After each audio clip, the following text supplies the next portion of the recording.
अभी हर देश green hydrogen को अपनाने पर काफी तेजी के साथ काम कर रहे हैं और भारत भी कर रहा है। लेकिन भारत एकमात्र ऐसा देश है जो ग्रीन हाइड्रोजन, सौर ऊर्जा, बायोगैस जैसे गैर पारंपरिक ऊर्जा स्रोतों के अलावा अपनी रिफाइनिंग क्षमता भी बढ़ाने का मन बना चुका है। रिफाइनिंग क्षमता बढ़ने से भारत से तैयार पेट्रोलियम उत्पादों का निर्यात न सिर्फ तेजी से बढ़ेगा, बल्कि पेट्रोल रसायन की आपूर्ति में भी भारत एक बड़ी शक्ति के तौर पर उभरेगा। क्या है पूरी अपडेट इस वीडियो में समझते हैं, लेकिन उससे पहले हमें सपोर्ट करने के लिए इस वीडियो को एक लाइक और चैनल को सब्सक्राइब जरूर कीजिएगा। ये सिर्फ आपके लिए एक सेकंड का काम है, लेकिन इससे हमारी काफी बड़ी मदद होती है। हाल ही में अमेरिका और रूस के बाद चीन ने भी अपनी रिफाइनिंग क्षमता को सीमित करने का फैसला किया है।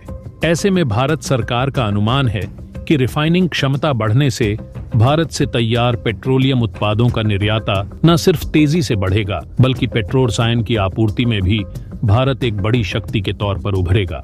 इन संभावनाओं को देखकर ही जहां पेट्रोलियम मंत्रालय मौजूदा रिफाइनिंग क्षमता 25.4 करोड़ टन सालाना से बढ़ाकर वर्ष 2030 तक 40 करोड़ टन सालाना करने की योजना बना रहा था, उसे प्रधानमंत्री ने 45 करोड़ टन सालाना करने का लक्ष्य दे दिया है। पेट्रोलियम सचिव पंकज जैन का कहना है कि कच्चे तेल जैसे जीवाश्म ईंधन को खत्म करने की बात तो हो रही है, लेकिन यह नहीं सोचा जा रहा है कि इससे जो प्लास्टिक, सुगंध, पेंट, तरह तरह के रसायन, कपड़े जैसे तमाम औद्योगिक व आम जिंदगी में इस्तेमाल होने वाले जो उत्पाद बनाए जाते हैं, उनका क्या होगा। इन उत्पादों की मांग पूरी दुनिया में बढ़ रही है क्योंकि कई देशों की आर्थिक स्थिति सुधर रही है। ऐसे में भारत की रिफाइनिंग क्षमता बढ़ाना तर्कसंगत है। हम पहले मौजूदा रिफाइनरियों की क्षमता बढ़ने में जुटे हैं और यह काम शीघ्रता से हो रहा है। बरौनी, पानीपत, विशाखापत्तनम, नुमालीगढ़ समेत कई रिफाइनरियों में क्षमता विस्तार का काम चल रहा है। कुछ की क्षमता दोगुनी हो रही है और नई रिफाइनरी लगाने पर भी विचार हो रहा है। रिफाइनरियों में तैयार पेट्रोलियम उत्पादों के निर्यात में भारत पहले ही एक बड़ी शक्ति के तौर पर स्थापित हो चुका है।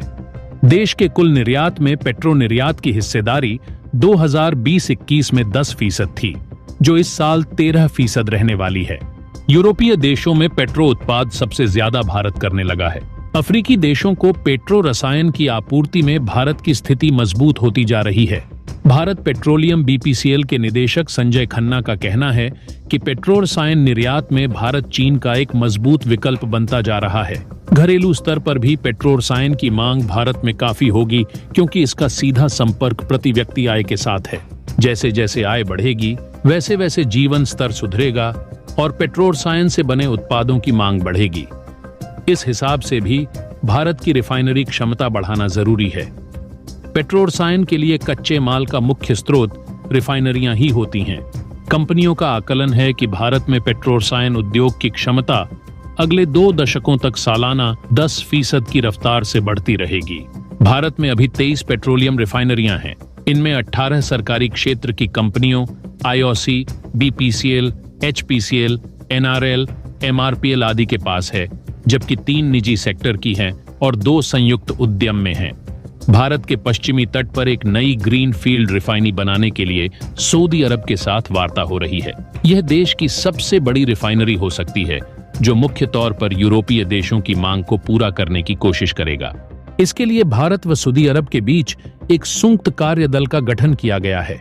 इस बड़ी रिफाइनरी के अलावा छोटी क्षमता की कुछ नई रिफाइनरियों को लगाने पर भी चर्चा हो रही है, लेकिन इसमें अभी एक बड़ी समस्या ये है कि रिफाइनिंग करने के लिए हमें काफी बड़ी मात्रा में क्रूड ऑयल इंपोर्ट करने की जरूरत पड़ेगी और इसमें अभी आड़े आ रहा है अमेरिका। दोस्तों, एक बार फिर अमेरिका का दोगलापन सामने आ चुका है और आज अमेरिका ने एक ऐसा फैसला लिया है जिसके कारण भारत के विदेशी मुद्रा भंडार में आपको एक बड़ी गिरावट देखने को मिल सकती है।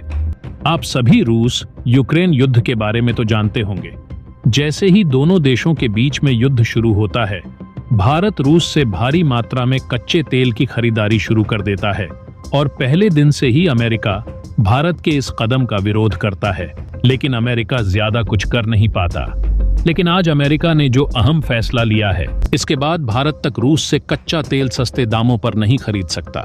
देखिए, भारत को धमकाने वाला अमेरिका भी कुछ दिनों पहले ही बैकफुट पर आ गया था, जहां उसने खुद रूस से कच्चा तेल खरीदा है और ये वही अमेरिका है जिसने भारत को धमकाया। जब भारत ने रूस से कच्चा तेल खरीदना शुरू किया तो कई बार भारत को इनडायरेक्टली धमकी भी दी गई है, लेकिन शायद अब भारत पहले जैसा नहीं रहा, जिसने अमेरिका की इस धमकी को पूरी तरीके से इग्नोर करते हुए रूसी सस्ता और कच्चा तेल खरीदना शुरू कर दिया।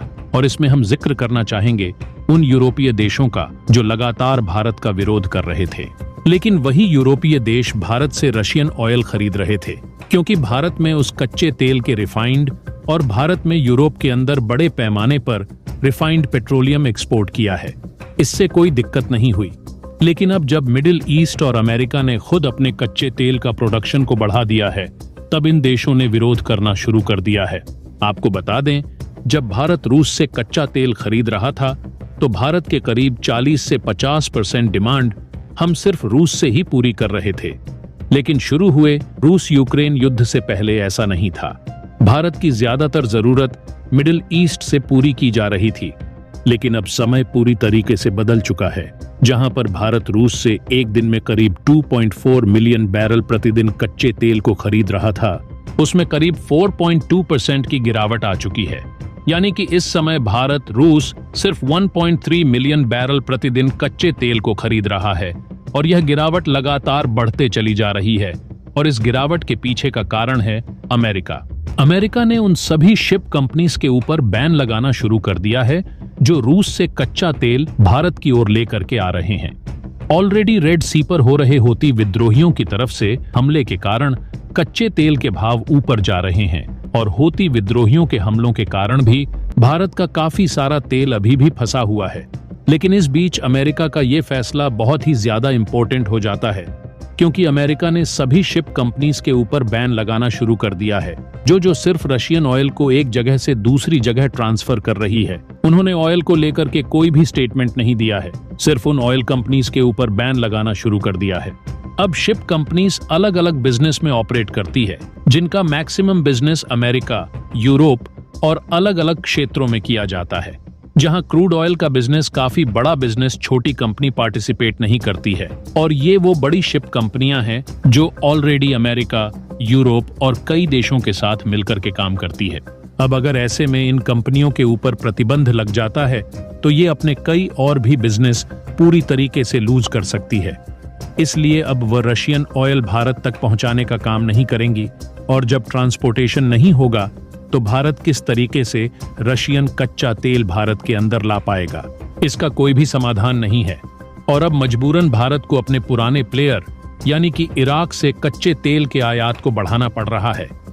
जहां साल 2021 और 22 में भारत ने इराक से करीब 56.5 मिलियन मेट्रिक टन कच्चे तेल को खरीदा था, वहीं जो उस समय भारत की डिमांड का करीब 25% हिस्सा था। और अब यह समय के साथ बढ़ते चले जा रहा है, क्योंकि हम रशिया से सस्ता और कच्चा तेल नहीं खरीद पा रहे, और इराक के साथ डेफिनेटली हमें महंगे दामों पर कच्चे तेल खरीदना पड़ेगा, क्योंकि अब भारत के पास शायद उतने विकल्प नहीं बचे हैं।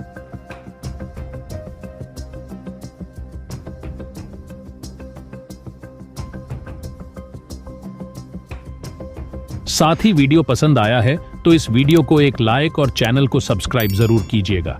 तो मिलेंगे आपसे और एक नए इंफॉर्मेटिव वीडियो के साथ। जय हिंद।